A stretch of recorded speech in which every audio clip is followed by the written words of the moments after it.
사랑과 은혜가 충만하신 하나님, 저희가 세상에서 사는 동안에는 부족함이 없이 채워주시고 오늘 거룩한 주일을 맞이하여 말씀의 꼴이 넘쳐나는 푸른 초장으로 인도하여 주시고 평안과 안식을 누리게 하시니 참으로 감사드립니다. 간구하오니 예배하는 저희 입술을 여셔서 즐거이 하나님을 찬양하게 하시며 귀를 기울여 진리의 말씀을 듣게 하시고 온전히 하나님께만 영광을 돌리는 복된 시간 되게 하여 주옵소서. 이 시간 성령 하나님께서 우리와 함께하여 주시길 조용히 간구합시다.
은혜와 사랑의 하나님, 저희들에게 생명과 호흡을 주심을 감사드리오며 이 시간 찬송과 영광을 돌리옵니다.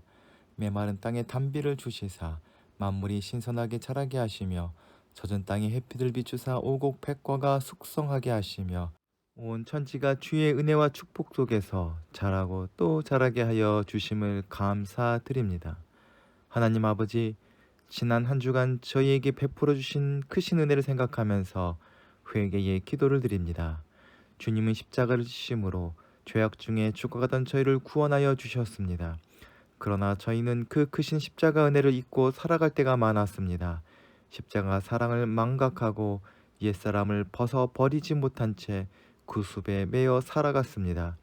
의와 진리를 따르고자 결단하지 못하고 오히려 허황된 말과 거짓된 행동으로 하나님의 영광을 가리며 살고 있습니다.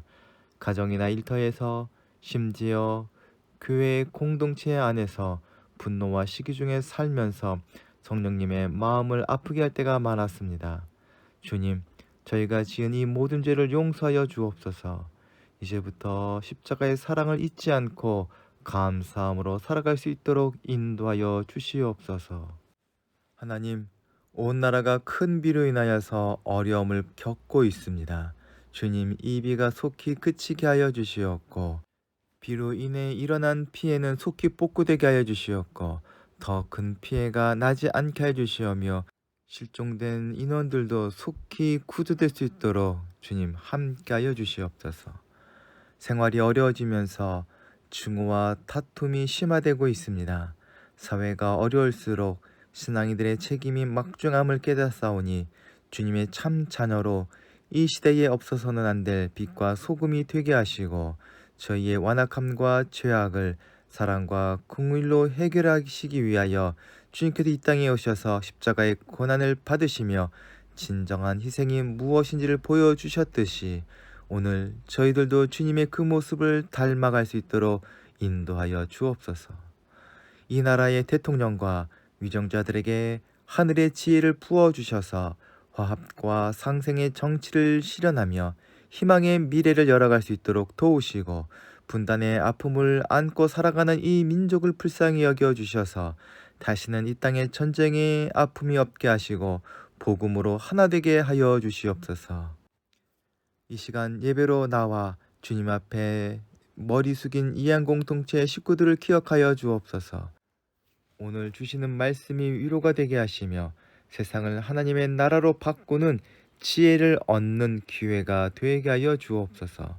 간절한 심정으로 간구할 때에 응답하여 주시사 모든 근심이 감사와 찬양이 되게 하시고 한 주간 살아갈 때에도 저희와 동행하사 승리하게 하여 주옵소서. 세워주신 문봉 책방소를 주님 붙잡아 주옵소서.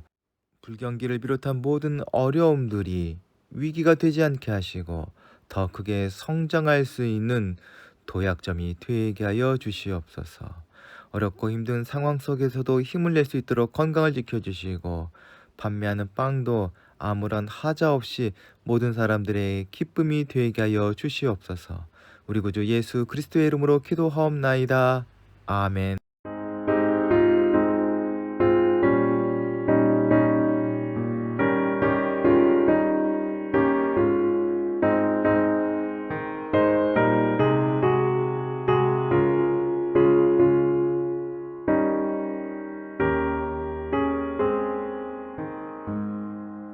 어두운 내 눈 밝히사 진리를 보게 하소서. 진리의 열쇠 내게 주사 참빛을 잡게 하소서. 기쁘신 뜻을 알고자 엎드려 기다리오니 내 눈을 뜨게 하소서. 성령이여 막혀진 내 귀 여시사 주님의 귀한 음성을 이 귀로 밝히 들을 때에 내 기쁨 한량 얻겠네. 기쁘신 뜻을 알고자 엎드려 기다리오니 내 귀를 열어주소서. 성령이여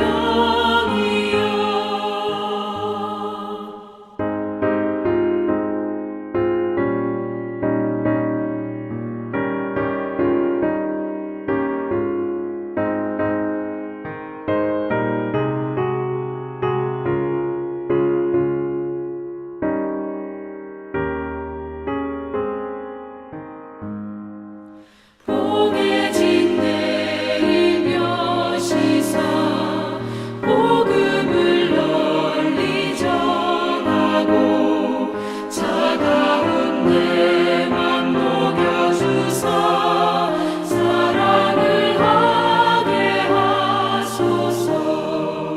기쁘신 뜻을 알고자 엎드려 기다리오니 내 입을 열어주소서.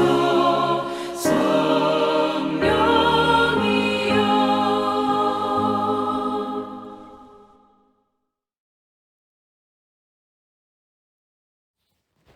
오늘 우리에게 주시는 하나님의 말씀은 마태복음 13장 1절부터 9절 그리고 18절부터 23절까지의 말씀입니다. 그날 예수께서 집에서 나오셔서 바닷가에 앉으셨다. 큰 무리가 모여드니 예수께서는 배에 올라가서 앉으셨다. 무리는 모두 물가에 서 있었다. 예수께서 그들에게 비유로 여러 가지를 말씀하셨는데 이렇게 이르셨다. 보아라, 씨를 뿌리는 사람이 씨를 뿌리러 나갔다. 그가 씨를 뿌리는데 덜어는 길가에 떨어지니 새들이 와서 그것을 쪼아 먹었다. 또 덜어는 흙이 많지 않은 돌짝밭에 떨어지니 흙이 깊지 않아서 싹은 곧 났지만 해가 뜨자 타버리고 뿌리가 없어서 말라버렸다. 또 덜어는 가시덤불에 떨어지니 가시덤불이 자라서 그 기운을 막았다. 그러나 덜어는 좋은 땅에 떨어져서 열매를 맺었는데 어떤 것은 100배가 되고 어떤 것은 60배가 되고 어떤 것은 30배가 되었다. 귀 있는 사람은 들어라. 너희는 이제 씨를 뿌리는 사람의 비유가 무슨 뜻을 지녔는지를 들어라.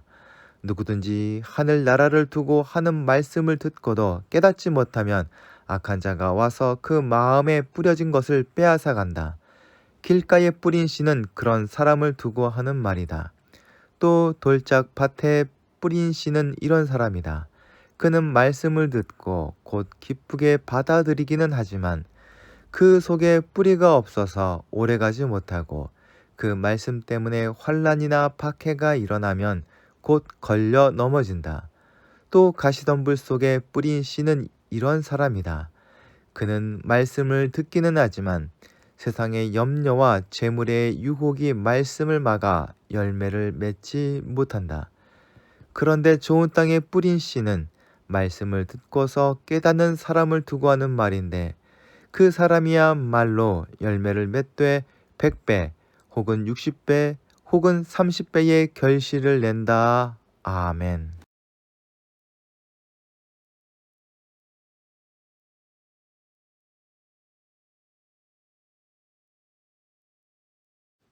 마태는 예수님께서 하신 설교들을 5개의 묶음으로 나누어 기록하고 있습니다. 오늘 본문은 그 세 번째 묶음에 해당됩니다. 그리고 그 주제는 하나님 나라에 관한 것이었습니다. 예수님 당시 세상에서 하나님 말씀에 대해서 가장 잘 아는 사람들은 유대인들이었을 것입니다. 그러나 그 얄팍한 지식 때문에 하나님의 아들 되신 예수님께서 직접 풀어주시는 복음에 대해서 가장 무지한 사람들이 되고 말았습니다. 하나님 나라에 관한 주님의 말씀을 나눌 때에 우리의 얄팍한 지식을 내려놓고 주님의 음성을 겸허히 듣고 그 놀라운 하늘의 지혜를 누리고 깨닫게 되길 소망합니다. 유대인들을 비롯해서 많은 사람들은 하나님의 나라에 대해 오해를 하는 경우가 많습니다. 하나님 나라는 어떤 장소나 지역을 말하는 것이 아닙니다. 기독교를 국교로 삼은 나라나 교회라는 건물에 하나님 나라가 국한되지 않습니다. 여기서 하나님 나라란 하나님이 다스리고 통치하고 있는 것을 나타내는 말입니다. 아울러 사람이 죽어서 가는 저승이나 내세만을 의미하지도 않습니다. 하나님 나라는 현세에서도 이루어집니다. 그런데 마태가 사용하는 하늘나라 혹은 천국이라는 단어로 인해서 죽어서 가는 나라로 오해하는 사람도 꽤 있습니다. 사도 마태가 하나님 나라라는 단어 대신 하늘나라라는 단어를 쓴 이유는 마태복음이 유대인들을 위해 쓰여진 복음이기 때문입니다. 유대인들은 거룩한 하나님이라는 이름을 사용하는 것을 꺼려했습니다. 그래서 하나님이란 단어 대신 하늘로 바꿔 쓴 것 뿐입니다. 즉 하늘나라는 죽어야만 갈 수 있는 저승이 아니라 이 땅에서 시작되고 경험하고 누릴 수 있는 하나님의 능력이요 은혜인 것입니다. 예수님은 이런 하늘나라를 우리들에게 설명해 주시는데 그 이야기가 어떻게 시작되는지 마태는 기록하고 있습니다. 본문은 그날이라는 단어로 시작되며 그날이 어떤 날인지는 마태복음 12장에 먼저 나와 있습니다. 12장에서 예수님은 가족들과 갈등을 겪으셨습니다. 예수께서 말씀을 전하시고 계셨을 때에 무리 중 하나가 가족들이 왔다고 예수님께 알립니다. 12장의 여러 이야기를 미뤄볼 때 가족이 예수님을 찾아온 이유는 예수님이 하시는 일을 막고 집으로 데려가기 위한 것일 것입니다. 12장에서 예수님은 여러 어려움을 겪고 계셨습니다. 세례 요한이 예수님이 누구신지 의혹을 제기하고 예수님께서 공을 많이 들이셨던 유대 고을들은 복음을 거부하였습니다. 나아가 유대 지도자들은 예수님의 사역을 방해할 뿐더러 예수님을 죽일 모의를 시작합니다. 심지어 예수님을 귀신의 왕이라는 모함까지 하는 지경에 이르렀습니다. 이런 상황에서 가족들이 예수님이 하시는 일들을 말리러 왔을 것입니다. 이런 상황 속에서 예수님께서는 사역을 중단하시지 않으시고 하늘나라에 관한 새로운 가르침을 주시기 위해서 바닷가로 가셨습니다. 자신이 머물고 있는 집에서 나온 예수님께서는 바닷가에 앉으셨습니다. 예수님이 바닷가로 가시자 따르는 무리들도 예수님을 따라 모여들었습니다. 유대 풍습상 사람들을 가르치는 선생님이 자리를 잡고 앉으면 그 가르침을 듣기 위해서 주변에 많은 사람들이 서 있기 시작합니다. 그러나 예수님의 가르침을 듣기 위해 모인 사람들의 숫자가 많아도 너무나 많았습니다. 그래서 일반적인 방법이 아닌 특별한 방법을 찾으셨습니다. 예수님께서는 특별하게도 배 위에 앉으셔서 모여있는 사람들에게 얼굴을 향하셨습니다. 배에 앉아서 이야기를 하면 바다 쪽에서 불어오는 바람의 영향으로 더 넓게 그리고 더 멀리 소리를 전달할 수 있다는 과학적 상식 때문이었습니다. 예수님은 하늘나라 이야기를 유대인이라면 누구나 알 법한 농사 이야기로 해주십니다. 그 당시의 유대 농사법은 지금 우리의 것과는 전혀 달랐습니다. 우리나라에서 농사는 파종에 앞서 경작지를 갈아엎는 것으로 시작합니다. 그러나 유대에서는 경작지에 먼저 씨를 뿌리고 그 다음에 적당하게 흙을 갈아엎어 씨가 땅 속에 잘 심기도록 하는 경작법을 이용합니다. 그래서 봄에 파종을 하지만 씨들은 길가에 떨어져 새들이 먹고 돌짝밭이나 가시 덤불에 떨어져 결실을 하지 못하고 오늘 성경에 기록된 그 문자 그대로 볼 때에 4분의 1만 좋은 땅에 떨어져 결실하게 된 것입니다. 성공보다 실패의 경우가 많기에 파종을 하는 것이 좋은지 의심이 되는 지경입니다. 필리핀 산악지대에서는 지금도 벼농사를 이런 식으로 짓는다고 합니다. 그래서 벼가 상상하지 못한 곳에서 자라는 것을 많이 발견한다고 합니다. 유대인들에게 농사란 목축에 비해서 실패할 때도 많고 성공을 한다 해도 수고하고 애쓴 것에 비해서 거둬들이는 것이 적은 손해보는 것으로 여겨질 수도 있었을 것입니다. 수많은 성공과 번역에 관한 이야기가 많겠지만 예수님께서는 이 고단한 농사 이야기를 비유로 사용하셨습니다. 귀 있는 자는 들으라는 예수님의 말씀에 이어 어찌하여 비유로 말씀하십니까? 라는 제자들의 불만은 대다수의 사람이 예수님의 비유를 이해하지 못하고 있는 상황을 암시하는 듯합니다. 아예 어려운 말이라면 그러려니 하겠지만 농부가 씨를 뿌리고 있다는 단순한 이야기가 좋은 땅을 골라 씨앗을 뿌려야만 농사를 잘 지을 수 있다는 상식을 무너뜨리고 있으니 곤란한 상황입니다.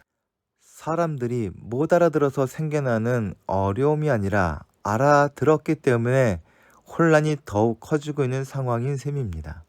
예수님께서 시작하신 하늘나라의 사역은 꽃길만 걷는 편안하고 안락한 길이 아니고 시작하기만 하면 성공하는 보장된 운동 또한 결코 아닙니다.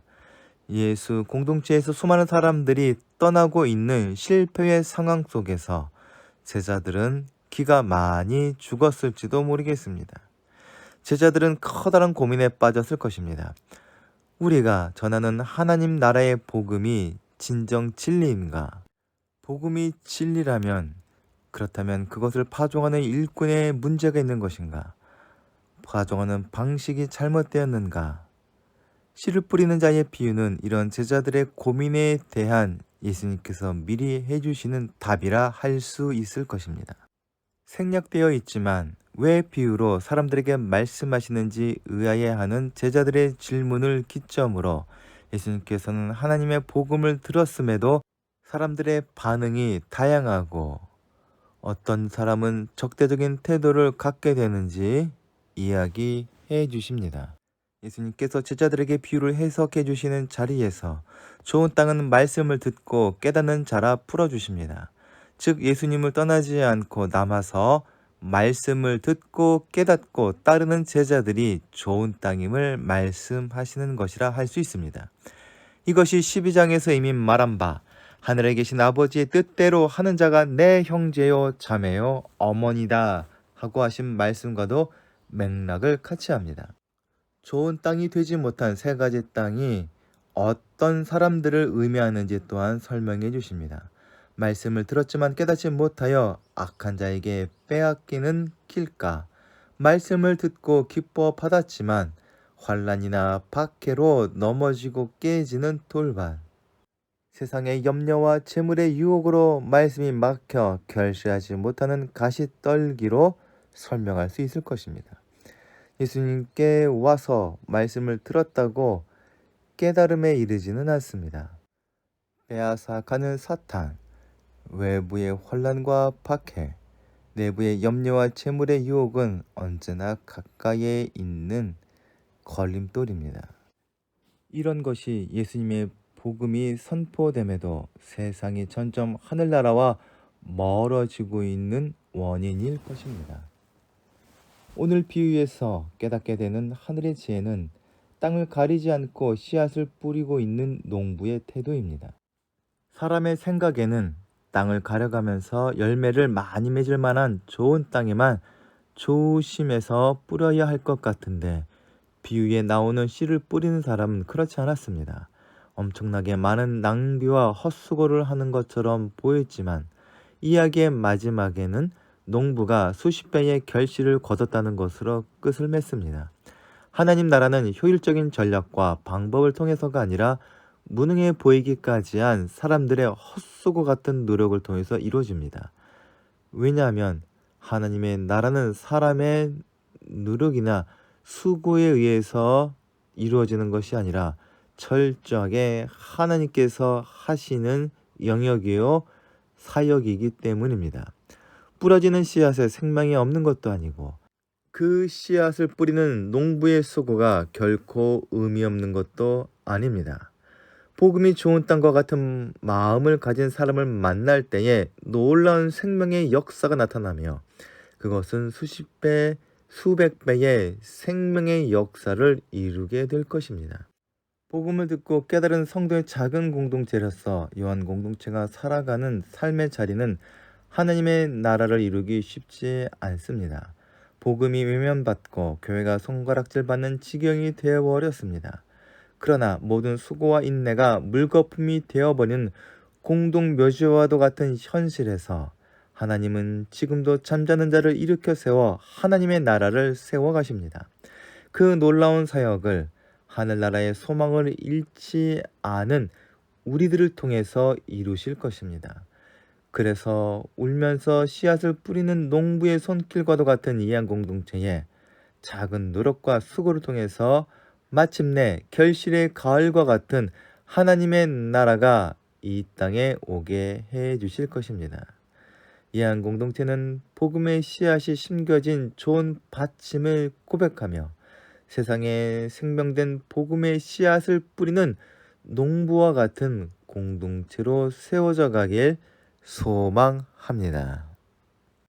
다 함께 기도하시겠습니다. 사랑과 은혜가 충만하신 하나님, 저희 삶과 마음의 자리에 하늘의 복음을 심겨주셔서 하나님 나라를 살아가게 하시니 감사를 드립니다. 이제 생명과 사랑을 받은 저희들을 제자로 세상에 파송하셨음을 고백하오니 저희의 수고와 기도를 통해서 복음의 씨앗이 세상에 뿌려지게 하시고 또한 생명으로 충만하게 되게 하여 주옵소서. 우리 구주 예수 그리스도의 이름으로 기도하옵나이다. 아멘. 함께 공동체의 고백을 하시겠습니다. 하나, 우리는 문제가 있습니다. 둘, 문제에는 끔찍한 대가가 있습니다. 셋, 하나님은 해결책을 가지고 계십니다. 넷, 그 해결책은 믿음으로 누립니다. 지금은 죄와 죽음에서 우리를 구원하시는 예수 그리스도의 은혜와 하늘과 땅을 지으시고 지금도 통치하시는 하나님의 무한하신 사랑과 성령님의 감화 감동하심과 교통하심이 이 시간 머리 숙인 이한 공동체 식구들과 그 가정과 생업 위에 이제부터 영원토록 함께하여 주시길 간절히 축원하옵나이다. 아멘.